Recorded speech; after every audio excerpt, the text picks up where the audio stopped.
Our story begins in the vast velvet expanse of space. Humanity, ever curious, ever reaching, sent forth a messenger. The deep space probe, named Odyssey, a marvel of our engineering truly.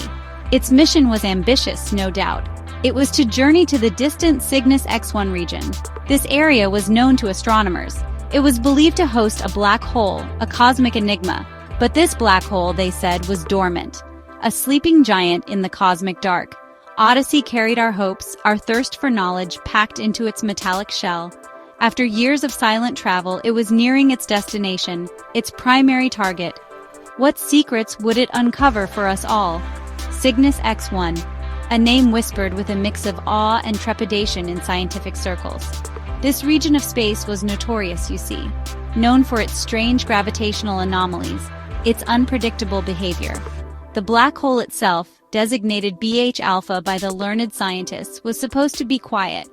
Quiescent, they termed it, a relic from a cosmic past, no longer actively feeding.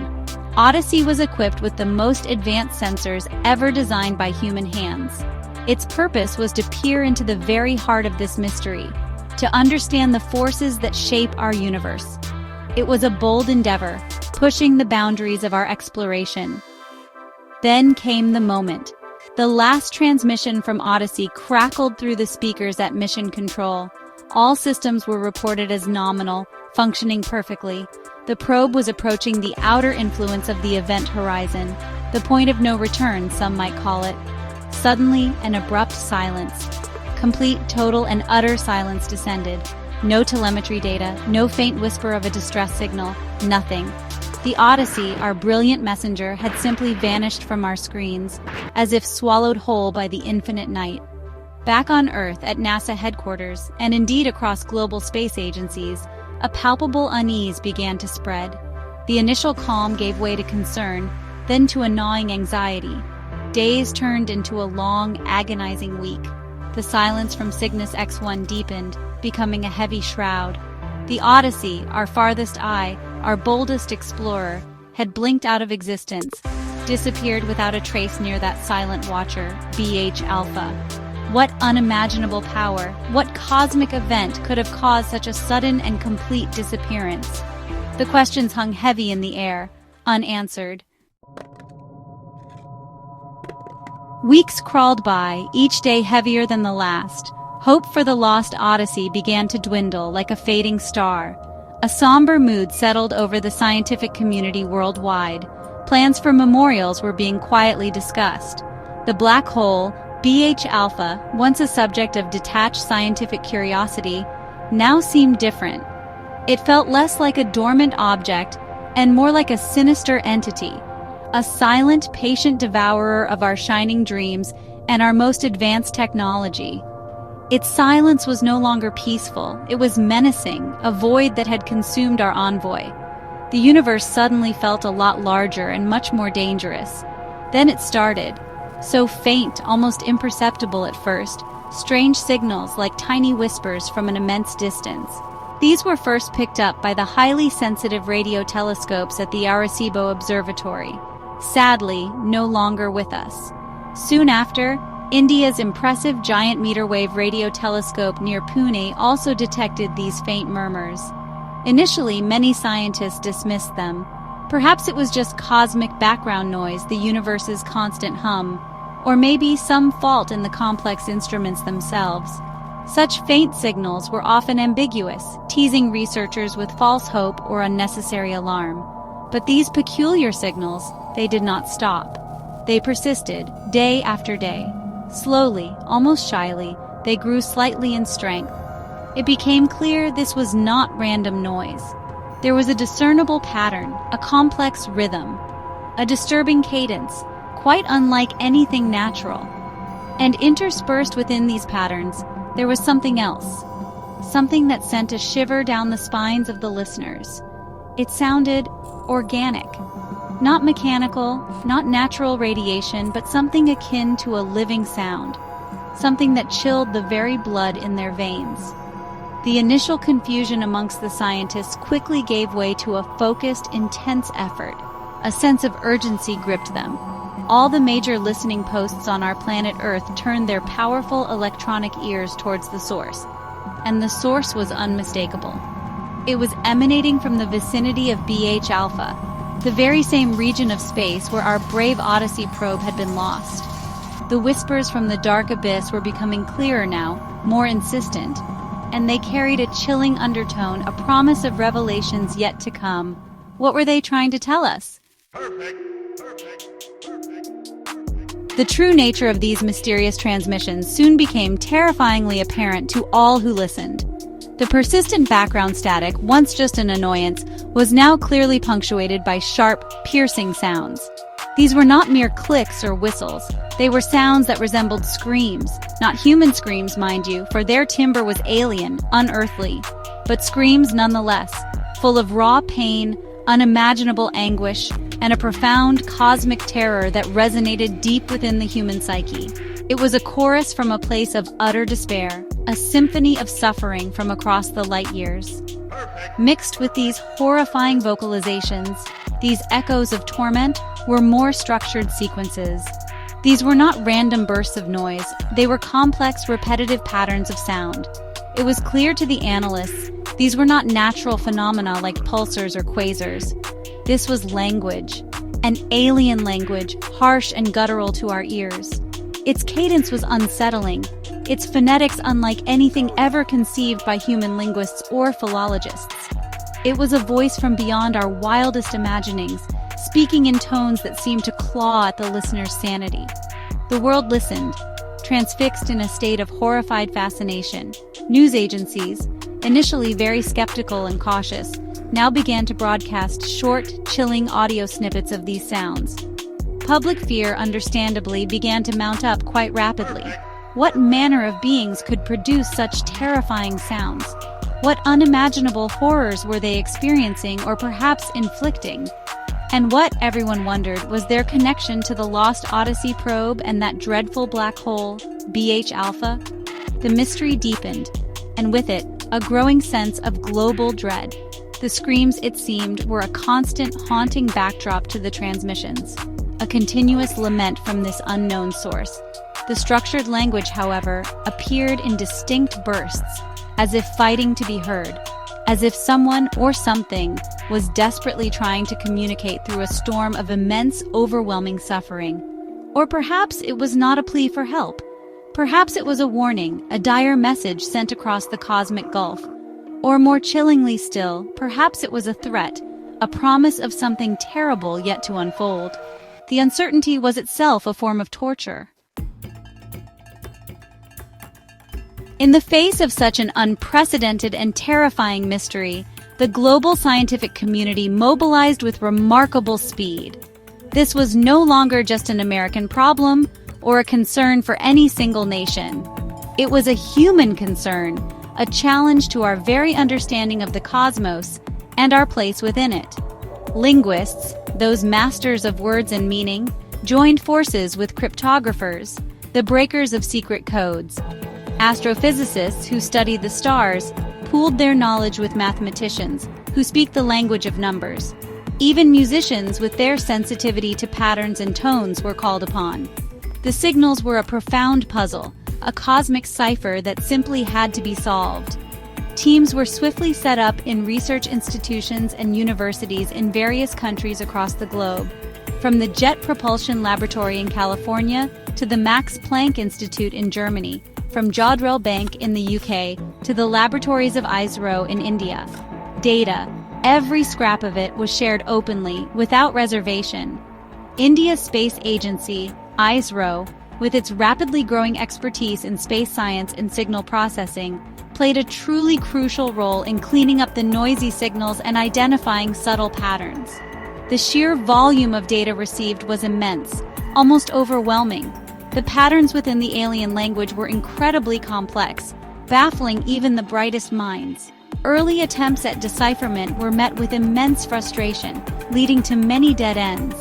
The alien language, it appeared, had no known terrestrial cognates, no common roots with any language spoken on Earth, past or present.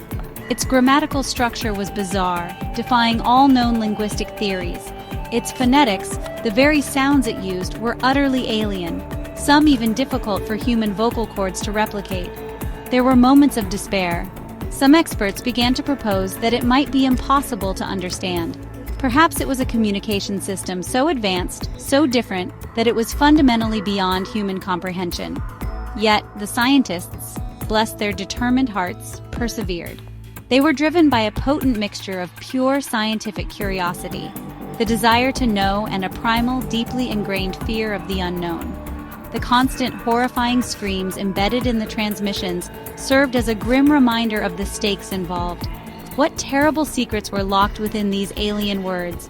What unimaginable terrors did they describe? The fate of the Odyssey, and perhaps even of Earth itself, seemed to hang in the balance, dependent on their ability to unlock this cosmic message. What to do but press on. Section 5. Cracks in the Cosmic Code. First dreadful words. A significant breakthrough, when it finally came, arrived from a rather unexpected quarter. It was not from one of the large, well-funded teams, but from a brilliant young linguist working diligently in Bengaluru, India. Dr. Anya Sharma, while meticulously analyzing the visual representations of the alien script, noticed something extraordinary. She identified recurring symbols, complex glyphs that seemed to be associated with fundamental mathematical constants. Prime numbers, the golden ratio, even the Fibonacci sequence, appeared to be embedded within the seemingly chaotic flow of the alien language. This was a truly electrifying discovery, a tiny spark of light in the overwhelming darkness. This discovery provided the first crucial key, a rudimentary Rosetta Stone for this alien tongue. The international teams, re-energized by Dr. Sharma's findings, immediately refocused their efforts on these mathematical markers. They began to look for correlations, for patterns that linked these universal constants to specific alien phonemes and symbols. Slowly, painstakingly, through countless locks of calculations and cross-references, they began to assign tentative meanings to some of the basic elements of the alien communication. It was like assembling a colossal jigsaw puzzle in the dark, with only a few pieces at a time revealing their shape.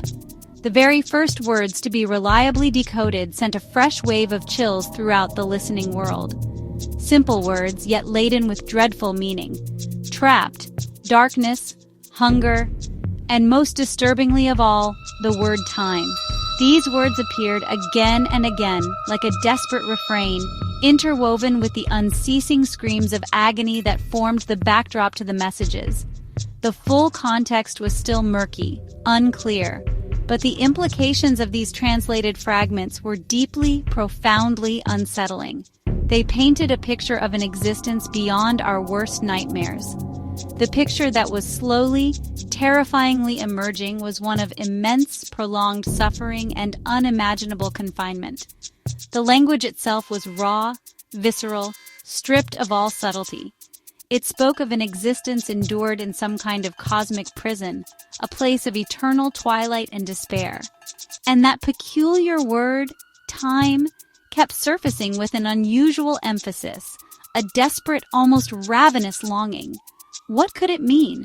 Why was time so central to their suffering, to their communication? The scientists felt they were on the verge of a truly monstrous revelation. Section 6. Revelation: the Chronovores, Eaters of Time. As more and more of the alien language yielded its secrets to the tireless decoders, a horrifying and utterly bizarre narrative began to unfold. The beings who were transmitting these desperate signals were ancient, impossibly, mind-bogglingly old. Older than our star, the Sun, perhaps older than many of the galaxies we observe. In their own guttural language, they called themselves the Chronovores, a name that, when translated, sent a fresh wave of terror across our planet. It meant, quite literally, the Eaters of Time, a concept so alien, so disturbing, it was difficult to even comprehend its full meaning. These Chronovores, the messages revealed, were not native to our universe as we understand its laws and dimensions. They had drifted into our cosmic neighborhood countless eons ago, perhaps from another reality, another plane of existence. and upon their arrival or sometime thereafter they had found themselves ensnared, irrevocably trapped by the overwhelming gravitational pull of the black hole BH alpha.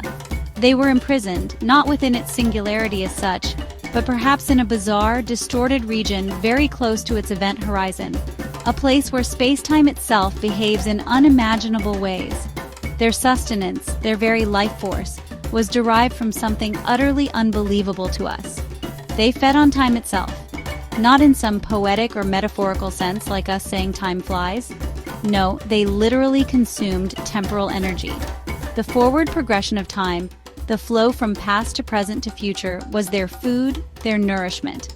And within the intensely warped space-time environment of the black hole, time, while behaving strangely, was also, for them, a finite resource within their prison.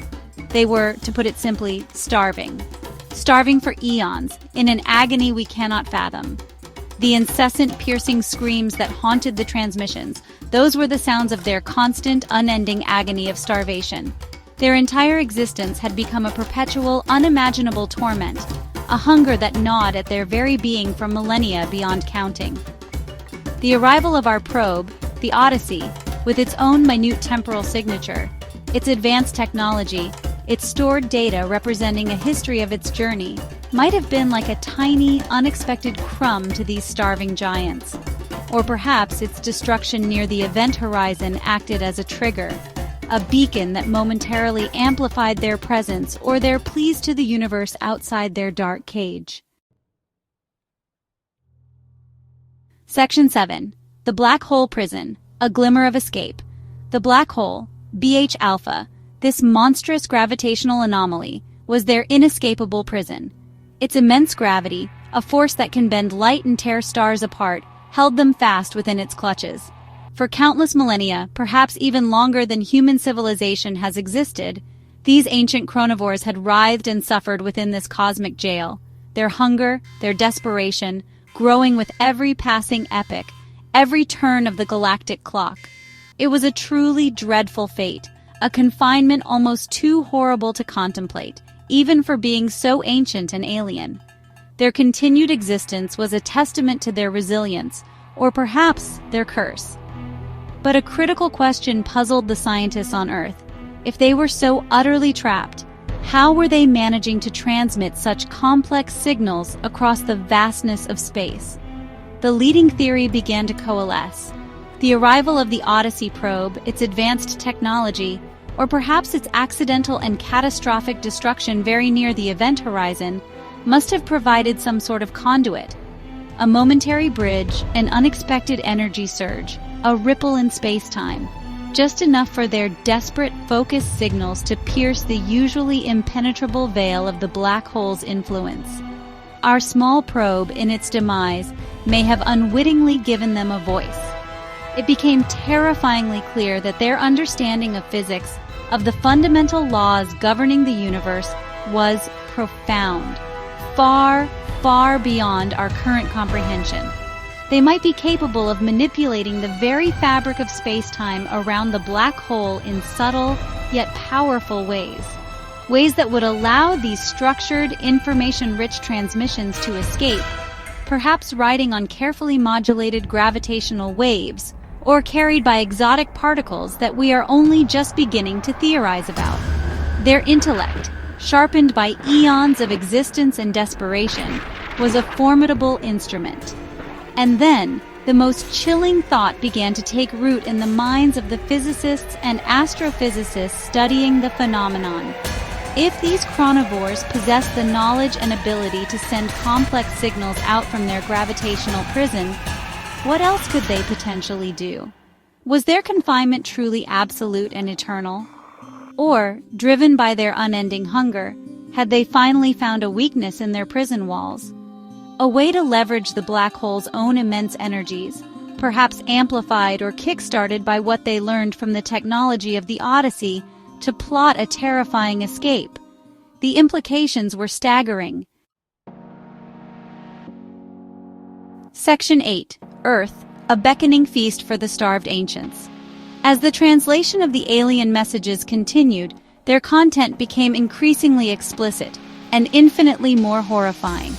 The Chronovores, it was now certain, were aware of Earth. How they gained this knowledge was a matter of dreadful speculation. Perhaps the Odyssey probe, in its final moments, transmitted information about its origin, its homeworld. Or perhaps, through their ancient alien senses, honed by eons of deprivation, they could detect concentrations of that which they craved above all else, flowing, vibrant, richly textured time. And Earth, teeming with life, was a beacon of such energy. Our planet, Earth, with its billions of living beings, each with their own lifespan, their own stream of consciousness, with its complex geological processes unfolding over millions of years, its entire history, past, present, and future, all representing an almost unimaginable reservoir of temporal energy. To the starving Chronovores, Earth must have appeared as an unimaginable feast, a cosmic banquet, laden with the choicest delicacies of time.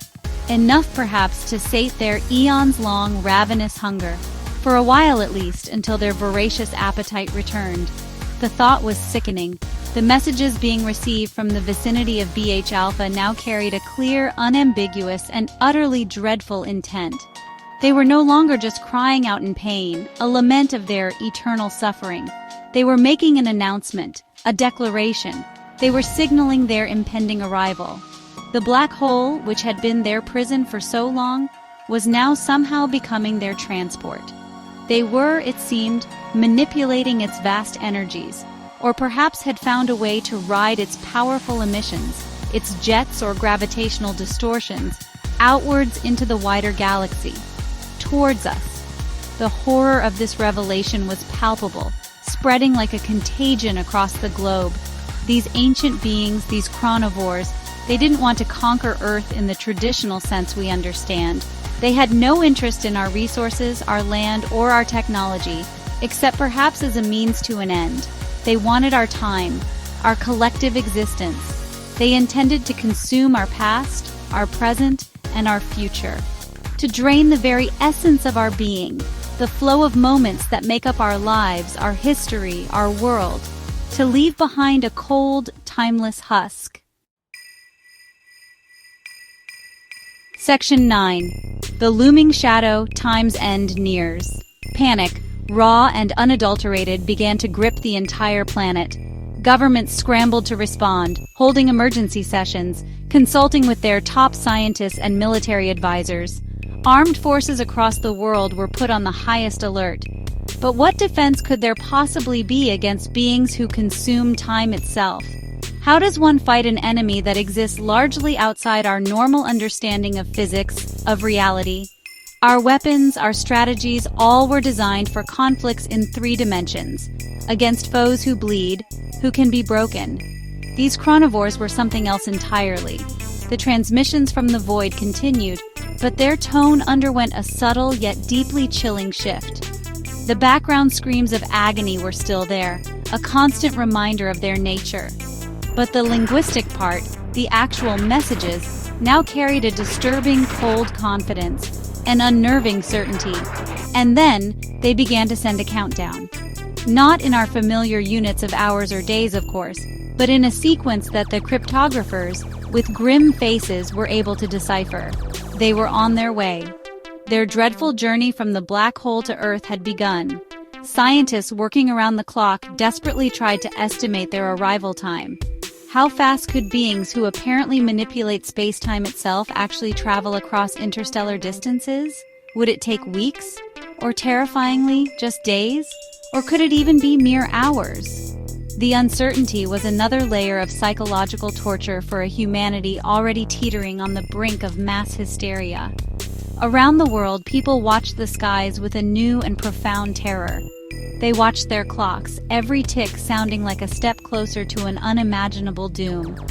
The final decoded message from the Chronovores was brutally simple, yet it froze the blood of all who heard it broadcast across the world's networks. Just 5 words in their harsh, guttural tongue, translated into every human language. 5 words that sealed the growing dread. We are coming. Time ends. After that, an eerie silence fell from the direction of BH Alpha. The screams stopped, the messages ceased, Earth waited. The shadow of the Chronovores, the time-hungry aliens from the crushing heart of the black hole, stretched invisibly across our unsuspecting world. The silence from space was now heavier, more pregnant with doom than ever before.